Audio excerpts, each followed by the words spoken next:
Everyone, thank you for joining us on this episode of the Mayor's Table. With me today is Farmington Fire Chief Robert Sterrett.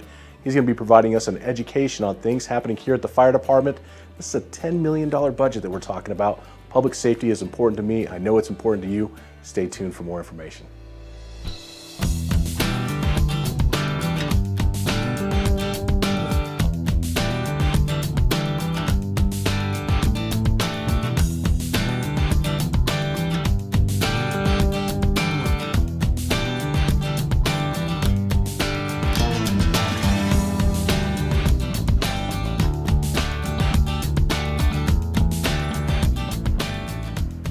Hey everyone, Farmington Mayor Nate Duckett. Thanks for joining us for this episode of the Mayor's Table. As you can see, we are here today at the Farmington Fire Department, and with us is our Chief of Fire, Robert Sterrett. Robert, thanks for being here. How are you? I'm fantastic, man. How are you? Doing good. I love this this wall. I love the fact that we've got all of our personnel here from our fire department listed up here, and that's kind of why I wanted to come over today, was get an update on things that are happening here with the department, things that our community should be aware of, that are going on in our town, and just kind of give us an education on what the Farmington Fire Department does, because you do a lot of things besides fight fires. Oh yes. Most of our business is actually EMS. So fire is our specialty, but we're more or less a full service organization. From Special Olympics, community events, the fireworks, we put on the fireworks show. We do all the IAPs for all the city events, so the free concert, the balloon rally, the road apple rally coming up, the trick or treat on Main Street, and we put our folks out there, and we build these IAPs, and they're generally just to provide safety for the public when they're out there. What's an IAP? Incident Action Plan. It's Okay. basically a guide for any one of these events. There's multiple departments that are involved in them, and it basically puts everybody on the same page. So whether it's something minor, they know who to go to. If something out of the ordinary occurs, that there's a structure built into that, so those operations can fluctuate and increase or decrease as needed. Sure. This is one of the many things you do. Mm-hmm. I mean, but on a daily basis, I just want to get an overview. How many stations are there? Number of personnel? Okay. And of course, anybody who's called 911 for an emergency, normally a member of the fire department is showing up for emergency medical services. Oh, absolutely. 6 stations across the city. Okay. Station 1's down on Auburn, and that's where we're at with the admin building. Our newest station. It is. It was finished in the fall of 2015. Chief Page helped with the counselors and got this station built. Holds 3 units here that are staffed. It's our battalion chief, which is a shift supervisor, ladder truck, and an engine. And then we have an unstaffed brush truck here also. Station 2 is over by the mall. Okay. It's on English, and that station also holds 2 units staffed. That's another ladder truck and an engine, and then it's an unstaffed brush truck. We also have currently out there our rescue boat that we just got this year. That's out there. At Farmington Lake? It's at Station 2? It's at Station 2. I know there's plans, and we're in the works to get Sure. a boathouse put up out there to house it, so they don't have to hook up to a trailer and then back the trailer in. It's ready to go when they get there. Right. Station 3's an airport station. It's I think people forget about that one sometimes. It's kind of off on its own. It's got a large aircraft rescue firefighting truck, Rescue 3, and then it's got a small F-550 reserve style that fits the needs when that truck's in for maintenance or whatever. And that is just for use at the airport, correct? Correct. They're not taking calls anywhere else in the city? Yes and no. If there's something on airport property, whether it's trip, fall, sprain, or whatever from in the parking lot or anything up at the airport, they'll respond to that also. Station 4, which is on South Hutton, which is near the old bus barn. Sure. That's our hazmat station. It's got a lot of equipment in it. It's got 1 staffed engine. That's also the station that we're looking at putting a 2-man squad in when we can get staffing for it, to help alleviate the call volume in that district. But there's the engine, brush truck, a slew of trailers, hazmat, our mobile air compressors out there. It's full of equipment. Yeah. Well, and ideally situated based on the type of industries that surround that location as well. Absolutely. Yeah. And then Station 5 is up by Worley Park, Worley Field, I guess, at 30th and Butler. Mm-hmm. And that's basically our tech rescue station. So it's houses, we try to staff tech members up there, but it has water rescue, rope rescue, high and low angle, it's confined space. So we've got an unstaffed rescue truck up there, another unstaffed brush truck, and all the tech rescue equipment up there also. Okay.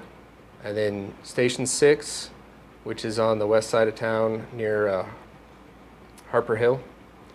And that station is got a single staffed engine, and we keep our reserve units.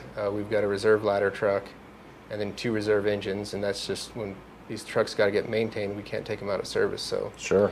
we rotate crews out of those. And we also have Farmington PD's bomb squad, they're out of there. So that station's pretty full. Our air use still runs out of there. I know the city's acquired a property, then we're in the process of getting that property, which is South Commercial, and the ARU will run out of that once we get that and get that up to speed. Great. So we got 6 fire stations. Yep. The brush trucks are used for brush fires, things of that nature. And then how many frontline firefighters do we have? Right now, Frontline, we've got 79 Frontline Firefighters, but we are down 5. We just hired 7 that are going through an academy right now through San Juan College. Until they're online, we're essentially down 12. So they'll come online middle December, and then they've got a month or so of onboarding they've got to do before they'll be plugged completely in. Talk a little bit about that. I mean, recruiting is critical right now. Every industry is looking for people. We're down 12, really, but we've got 7 that are coming on board. The relationship that San Juan College plays in the fire science curriculum, talk a little bit about that. What does that entail? That's key for this area. When you look at the level of training that's required, so they've got to go through their program, which is a semester program. They'll come out with Fire 1, Fire 2, IFSAC certifications for our industry. They'll come out with hazmat operations. They'll come out with tech rescue ops, with an option to get a tech rescue certification also, with a couple additional classes.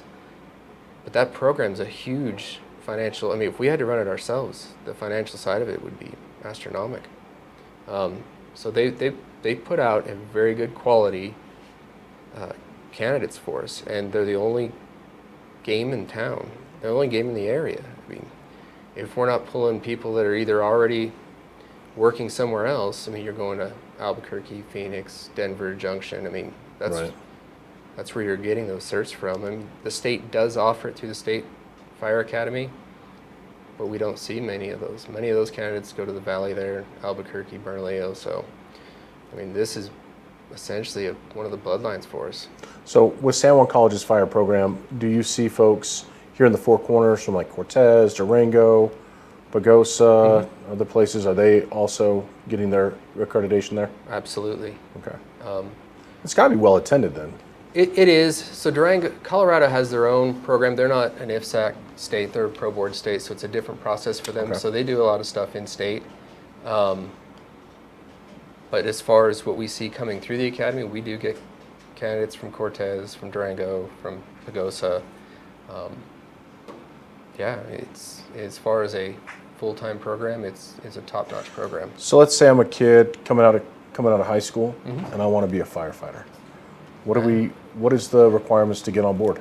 So the requirements are high school diploma or GED, 18 years old. It's minimal. For us, we don't require EMT or any of the certifications to get hired. We put you through the schools to do it. So, That's a great deal. It is. In a recent meeting with some of the chiefs across the state, a lot of the big departments still require you to have EMT prior to. You got to do it on your own. Or if fire one at least. Yeah. And so you're doing that out of pocket on your own. So at least this gets you an opportunity to get paid and get your certification and figure out the agency you're working for. So you got to get your certifications. I imagine there's a physical training requirement to it. There is. There's a test you got to pass. Tell us about that. So our test is a pretty basic fire department test. It's a written test followed by a physical agility test. It's just pass or fail, and then just interviews. And the physical agility test is a very shocking to most experience because it's different. You know, you get to do it in just a turnout coat and gloves, and you're not wearing all the gear, and it's designed to peak your heart rate.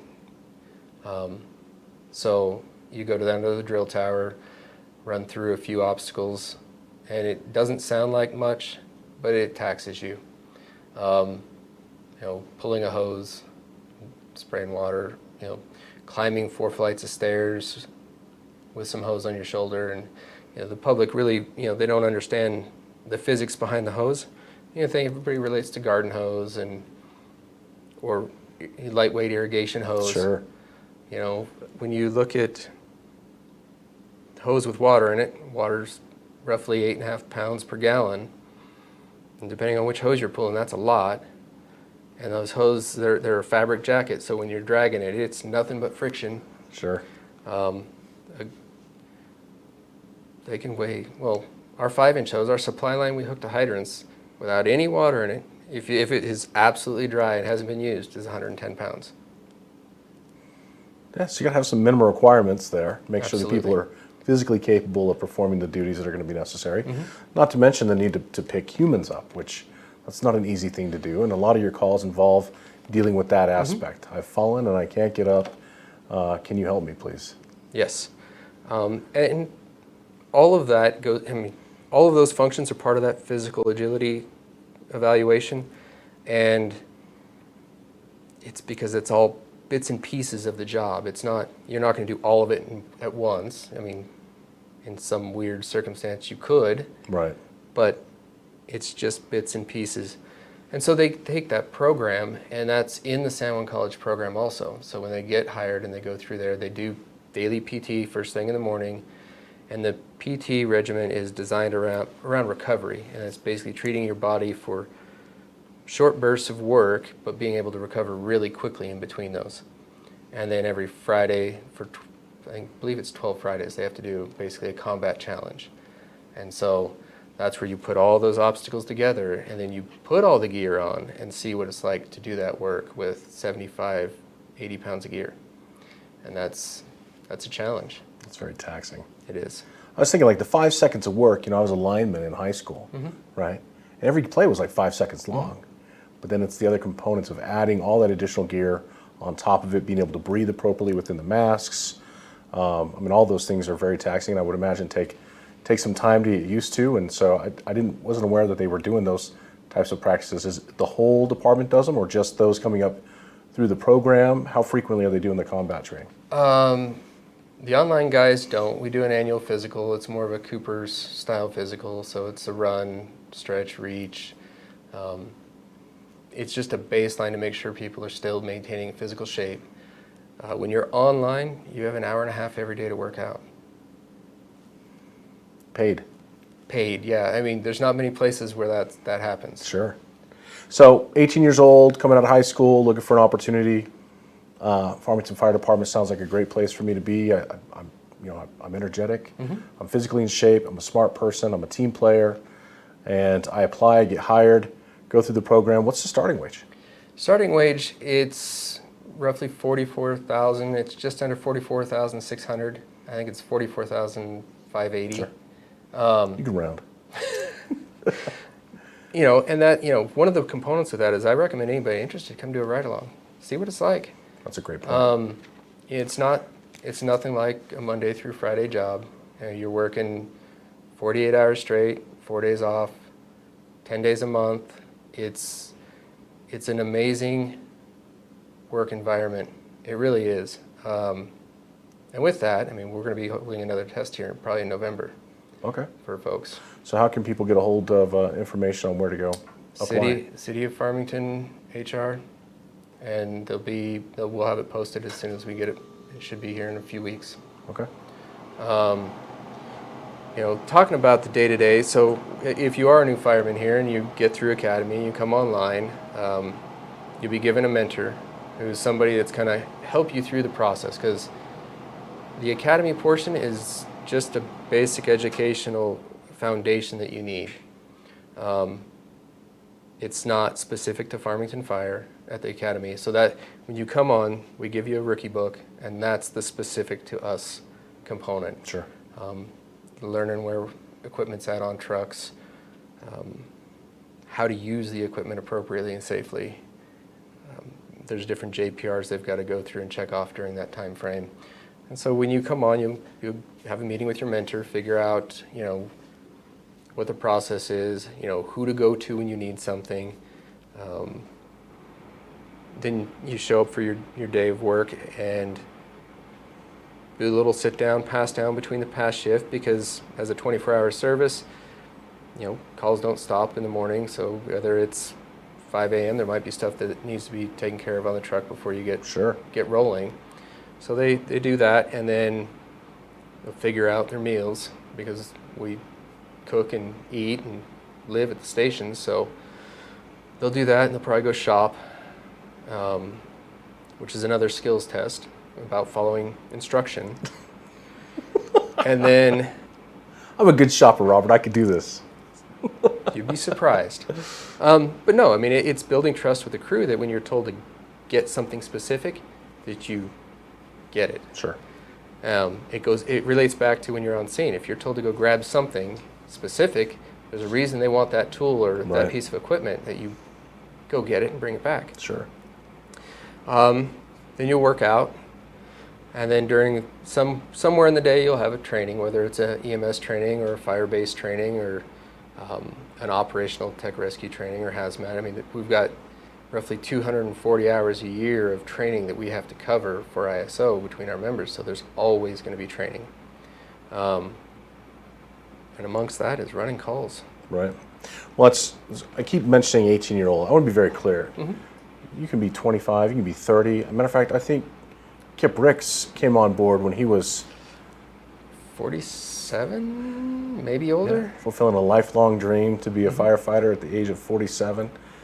He's a heck of a chef, by the way. I know you know that. But Oh yeah. But so you could be. I mean, is there a cutoff age? Some places do. We don't. I mean, if you can do the work.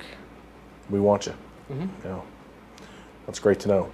So, talking about the number of calls, people will be surprised to find out how many calls for service, and those calls for service are broad, that are associated with the Farmington Fire Department. Mm-hmm. And on a monthly basis, when I'm looking at the report, I mean, normally it runs between 1,300 to 1,500 calls for service every month. That means anytime one of those calls come in, somebody is responding to that person or that situation. That's a lot of calls. It is, and you got 6 stations we do. handling that, and hopefully we can get our floating station as well. So with that was a big target. I mean, we've been increasing 1,000 to 2,000 calls a year for a while. We've got 2 districts that are really busy, and that was why we pushed and council approved us to put in a squad in service in District 4, which will help alleviate that call load. And the big component of that is when you have high call load, that means either the crews are constantly running and not getting training, or they're on a call and other districts are having to respond to cover those calls. And in that district, it was over 25% of the calls are being covered by other units. And so having that additional unit will provide better coverage for the folks that live and work in that district. So, yeah. I know one of the things that we've added over the past, I guess, about 4 years now, to the kind of the arsenal of tools that you guys have available to you is the ARU, the Alternative Response Unit, which is used for individuals, down subjects, but is a fire department program. It is. And that program's a huge hit. I mean, when we looked at the call volume in that evaluation, it almost didn't seem fathomable where we would pick up those calls. So combined with the ARU, we're 19,000 and change for calls for service. That's a lot. Right. But now that ARU unit, when that goes out to handle those types of situations, we're not having to send out a full ladder truck. It frees up units, and it frees up an ambulance. So they'll evaluate. A lot of times there'll be an officer there who either made contact already or hasn't had availability to make contact. So our folks will go make contact, and they'll determine if they need assistance from EMS or a fire truck, and eliminate the past where all three agencies would respond to every single one. Right. So no, that's been a huge benefit.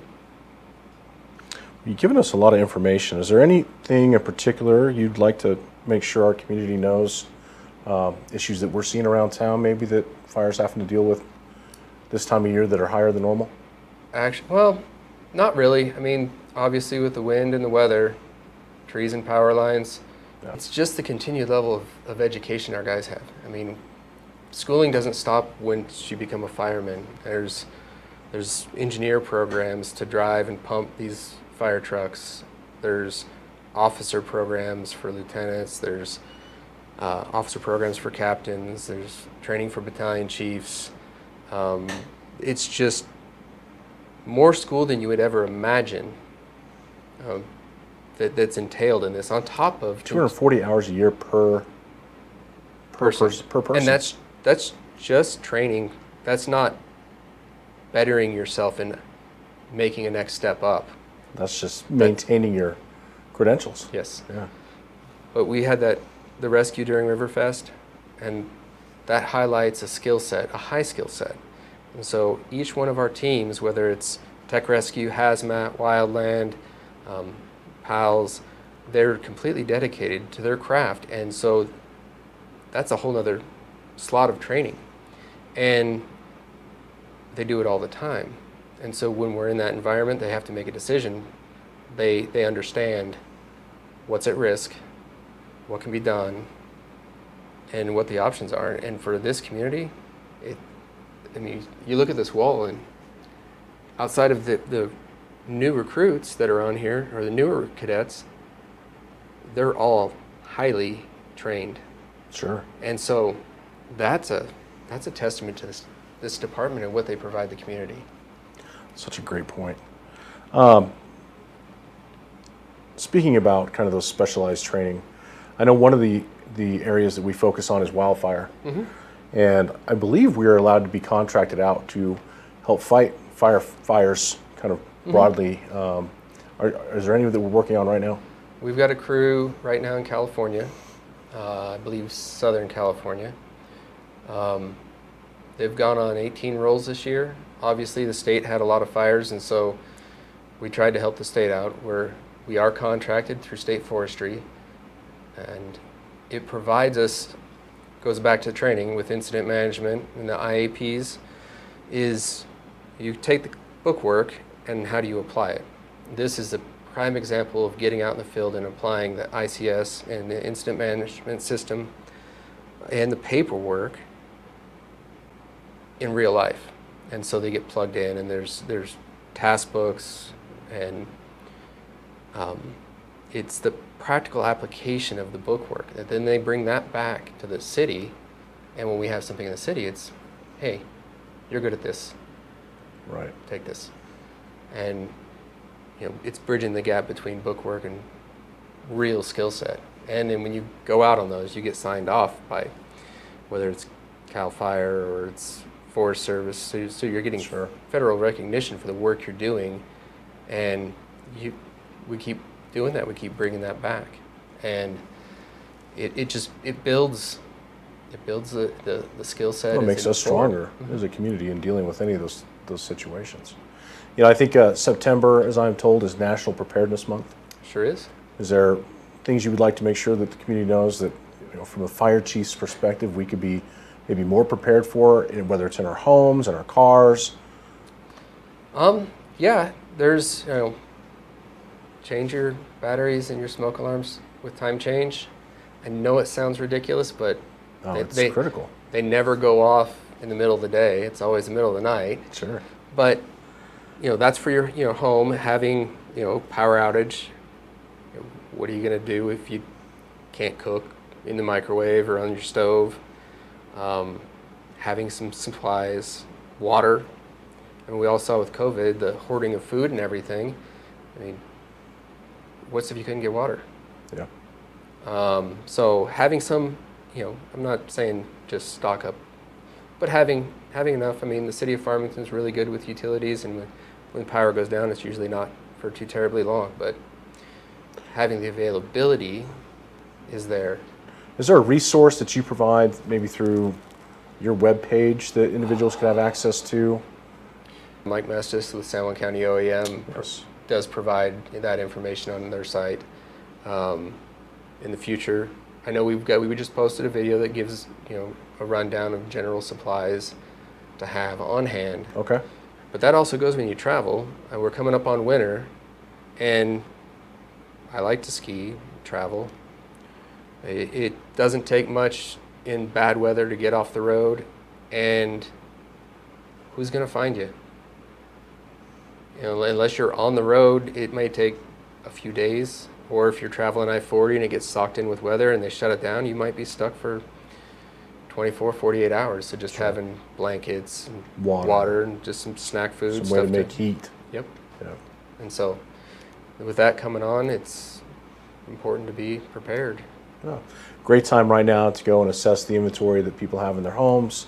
I've got a pack that I keep stocked with things just in that case. If I'm running up to Colorado, if I'm making a road trip, I always want to make sure I've got those necessary goods. Or if I'm just going out for a hike, out in the glade, going to the Bisti, I want to make sure that I go prepared. So really good input. Well, common theme is water. I mean, this weekend they've got the off-road event in the glade, and it's going to be hot. Or if you're out Bisti Badlands. Sure. You can't overemphasize the having water. Yeah. All right. Chief, what else do we have today? Not sure. Okay. Well, if you got nothing else, I just want to say thank you for taking the time to come on camera and give our community some much needed information on the fire department, kind of the services you provide. Certainly appreciate the work of the individuals who serve, in service to this community and all that they do. I've had a recent situation where they've had to be called out, and just appreciate their professionalism and how quickly they get the job done. So thank you for all you guys do. You bet. Thank you. Appreciate it. And thank you for joining us today here on the Mayor's Table. Make sure that you're coming prepared with your inventory, things necessary. Always go out, whatever it is you may be doing. If it's on a road trip, it's on a hike, it's on a biking tour, whatever the case may be, make sure you're ready for what may come. So thanks again for joining us. We'll see you here next time.